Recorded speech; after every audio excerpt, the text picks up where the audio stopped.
Hello and welcome back to our study of Peninei Halacha, the teachings of Rabbi Eliezer Melamed, Shlita. We find ourselves midweek, continuing our learning. We begin a new chapter, albeit in the same topic of Tefillah, but please continue davening for Chaylei Tzvagan Yisrael, or for Shalom L'chol Petzuei Yisrael, a safe return of our hostages. And we dedicate our learning to Nishmat, Saren, Daniel Shimon, Rav Zera Moshe Sham Yakum Dumo.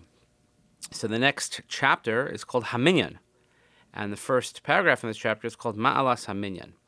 So just to preface, so we always know when we talk about going to shul, we say, you don't say necessarily I'm going to shul, I'm going to Beit Knesset, you say I'm going to Minyan.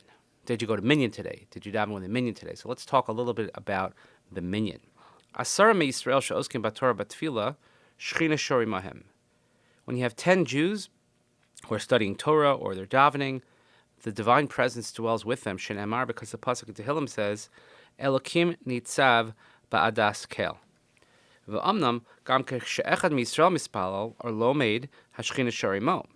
Even when one person is davening or one person is studying Torah, the Shechina is with him. Ela sheyesh madrigas bazeh, but there are levels. V'hamadriga hagavoh hi kasher asar miYisrael oskim b'davar shebegedusha. And the highest level is when there are 10 Jews who are involved in holy matters. We call it davar shebekadusha. She'az hakadusha meskala ba'olam is based on the Gemara and Brachos and Daf Vav. Then the sanctity of Hashem is revealed in the world. V'al pizeh tiknu chachamim. So therefore, Chazal instituted shekol hadvarim shebekadusha. Anything that is a matter of holiness, yomer b'minyan shel asara, it should be recited only with a minyan of 10 men. Bein hadvarim shebekadusha haim. So what is included in dvarim shebekadusha? Chazaras Hashatz, the repetition of the Shemona Esrei, Birchas Kohanim, Duchaning, as we call it, Baruchu, Kaddish, Ukriyas Torah. These items which are found in Shachris, in Marav, Baruchu, of course, recitation of Kaddish, and what we call laning. All this based on various places in the Gemara, Gemara Megillah, Gemara Masechah Sofrim, etc. Amar Chachamim, Shatfilah Sh'adam Mispalim Matzirim Miskabelas. Chazal say that the prayer that one recites with a minyan, with the congregation, is accepted, Shenemar, because the pasuk of Tehillim says, Padab v'shalom nafshi mikravli ki berabim hayu imadi. So as the pasuk implies, that ki berabim, since I was with many, hayu imadi, you were with me, Hashem. V'gam keshelo kivnu kol kach b'tfilasam, and even if you didn't have so much kavanah, which, okay, stretch your imagination a little bit, that a person goes to minyan and doesn't have full concentration, perhaps engaged in some other activity or conversation. But even if that's the case, Hashem nevertheless does not despise the prayer of the many. And even though every tefillah which is said with a minyan is considered more important, it's more accepted, the main part of davening with a minyan, even though every part is good, but the main part is to daven Shemona Esrei with a minyan.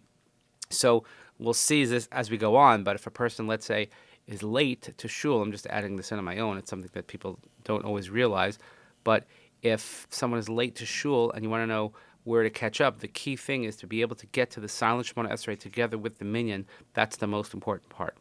So nimtza imkain sheyesh shtei ma'alos v'minyan. So we see then that there are two different levels or attributes of the minyan. Hachas, the first is b'minyan ef shalom ras kol osam dvarim shebegedusha shetikdu chachamim lomer b'minyan. First is that a minyan allows you to say all those portions which require minyan, the davar shebegedusha, the kaddish, the baruch hu, etc.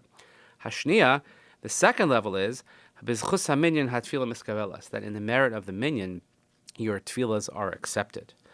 Kivin shaydei haminyan hashchina shora. So since the divine presence dwells because of the minyan, so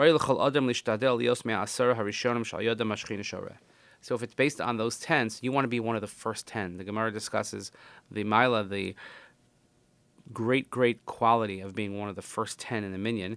And if you can't be one of the first 10 in Shachris, you should always try to be one of the first 10 Mincha or Marav. So much so that the Gemara says, again, this is not written here, but I'll share with you what the Gemara says.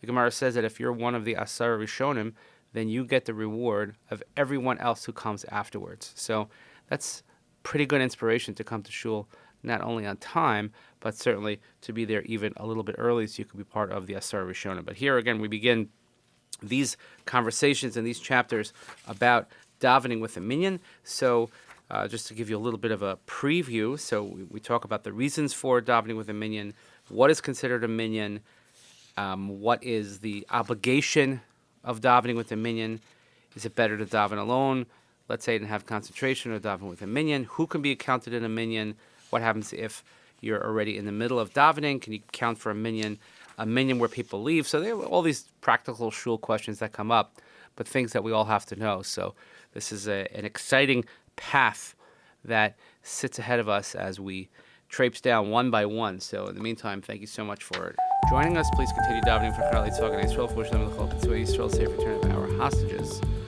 Nishmat Sarah Daniel Shimon Avdor Vashel Shem from Damo. Again, thank you so much for joining us. We'll see you here next time, Hashem. Have a great day.